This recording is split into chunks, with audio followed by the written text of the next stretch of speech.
I'm sorely Mr. tempted. Chair. Mr. Chair.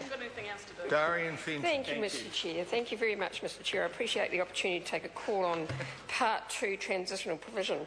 I haven't taken a call in the committee stages of this bill, but I've been sitting here as a parent with a child overseas feeling somewhat alarmed. Are you the contact person? Have I been named as the contact person by my son and daughter, who happen to live in San Francisco at the moment, and actually they do have a student loan, and am I the contact person, and how would I know? How would I know? And under this transitional provision, Mr. Chair, I'm not certain, even though it does appear to give some breathing space in that it is a transitional provision until the close of the 31st of December.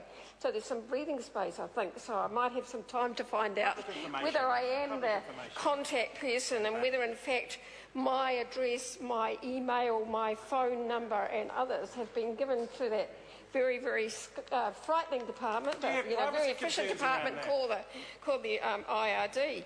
So I felt moved, Mr. Chair, to take a call on this transitional provision in Part 2 to ask the Chair some questions about this, because, as I said, as a parent with children overseas, and I regret, like so many parents, that my children have decided that they have to go and live and work overseas. They've taken other opportunities because the 30,000 or so have gone to Australia, but actually my children have gone further afield, as I said, to take up opportunities that they simply can't get in New Zealand. And I also listened to the debate about repayment holiday, and I don't want to go into that now, Mr. Chair, because I know that's not relevant. But and thank you, Mr. Chair, for your guidance. But as I said, I did feel very, very moved to take a call as a concerned parent about what this transitional provision will mean. And for the purposes of those people who are listening on their crystal sets tonight, thousands of them on their crystal sets, let's just see what it says.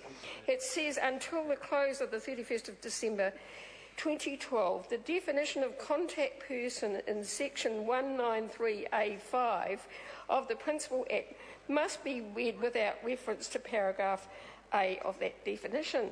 Now, I'm trying to find my way through the bill and through the Principal Act to see what that means.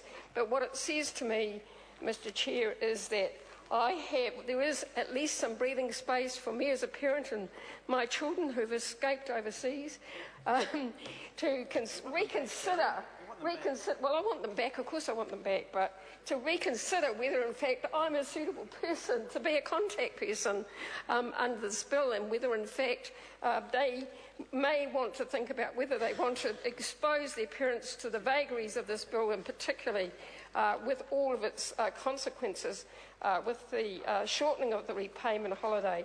So, Mr. Chair, as I said, I've listened to the debate with great interest, and I will I will follow the debate further. I'm deeply disappointed that we haven't been able to persuade the government to make amendments which may well have led the Labour Party to support this bill, but unfortunately, because of the government's attitude, the lack of common sense, that we've had in this, and the lack of common sense perhaps in the transitional provision. No lack of common sense in the transitional provision. Oh, no lack of common. Well, true. Well, we could have had a longer transitional provision, of course.